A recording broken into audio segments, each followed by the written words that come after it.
My name is Ryan Dunst, and I would like to welcome you to the intermediate series of videos for Fordham University's Introduction to the Irish Tin Whistle. One of my goals in this video series was to help a student to find his or her voice in the Irish tradition. But there's another goal, a more spiritual goal. If you think back to Luke's Gospel, when the disciples approach Jesus in the 11th chapter and say, "Lord, teach us how to pray," what Jesus did for them was give them the words to the most famous prayer of all, the Our Father. In teaching the disciples how to pray, Jesus gave them words, gave them a way of expressing a relationship to the Father that Jesus had come to know, who Jesus had come to know. The disciples were able to take that prayer and make it their own.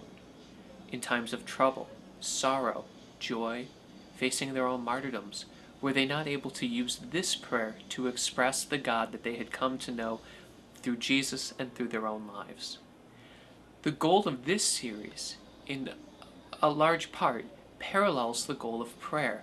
It is to give you the vocabulary, the words of a tradition that allow you to find your place within that tradition, a way for you to stake a claim and claim your voice in a much larger narrative of music and culture, of joy, sorrow, and ultimately the triumph of Irish music within a world that has a lot to gain from hearing of our stories, our musical stories, and learning of our musical heritage. Today what I would like to do is to begin with a jig that is very common, but we're going to use it on an evolving scale. I'm going to show the notes, and then I'm going to start to play with it to make the tune my own, to claim my voice within it. It's to give an example of a style, of a way that you too can start to tinker and, almost like a magician, play with the very texture and structure of the music as you make it your own. The tune is the Kesh Jig, very basic tune, very common. You can find the notes and the music for this on whistlethis.com or tinwhistler.blogspot.com.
By intent, I've played this tune as basically and almost as boringly as possible. There's no life in the tune, it's just notes played by a fairly capable musician. But I haven't extracted any life from them, I haven't impressed my own personality on the notes. So what I'm going to do now is I'm going to play the first part one time through, something more akin to my style of playing, and I'm going to explain what I've done.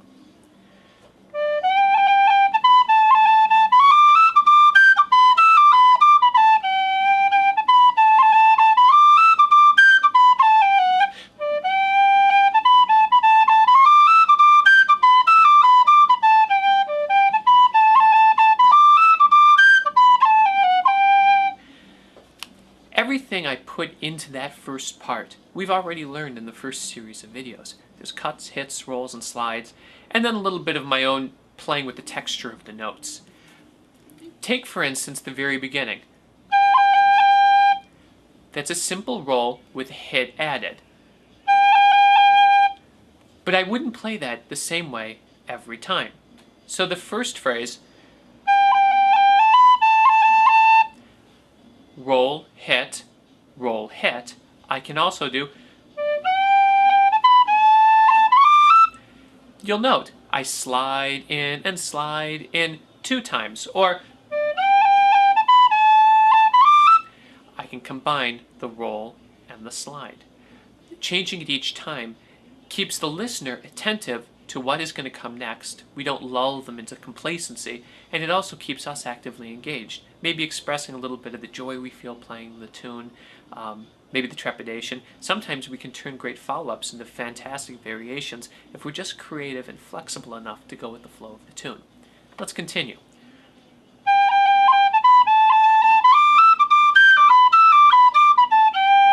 What you'll notice there is I took the skeletal structure of the tune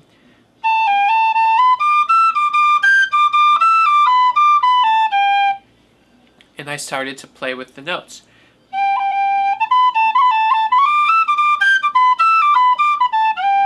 I'm playing around them. I know the tradition, I know the notes as they're written, but I have enough comfort on my part to start to take them and move them around a little bit.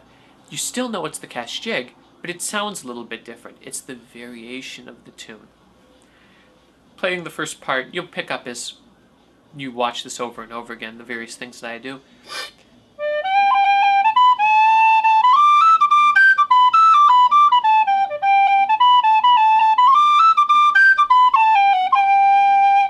The second part, we can do something similar.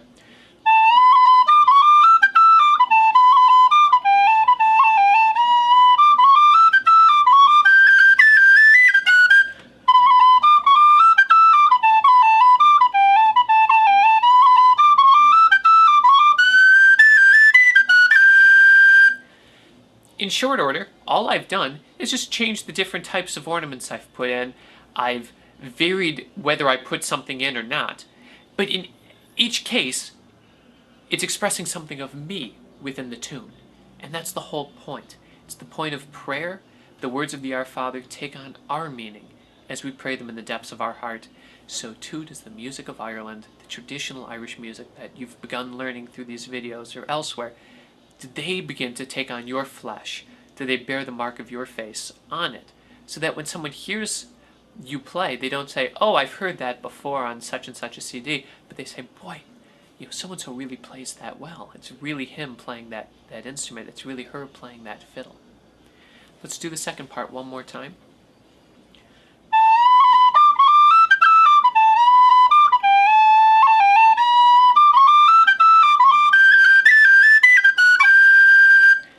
And if I wanted to play the whole tune one time through for you.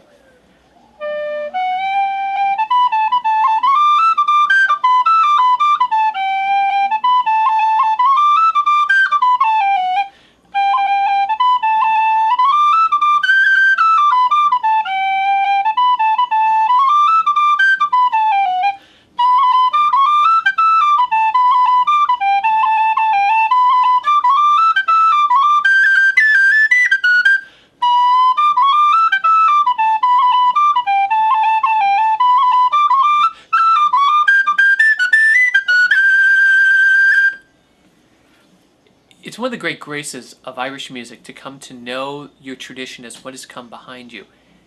As a Jesuit, as one who wishes to be a Catholic priest, it is also a great grace to know the tradition of prayer that comes behind my own spiritual and faith tradition. It is a great privilege, then, to help wed these two together for you at home, so that we pray as we play, and we play as we pray, both in hopes of finding our voices in the larger tradition.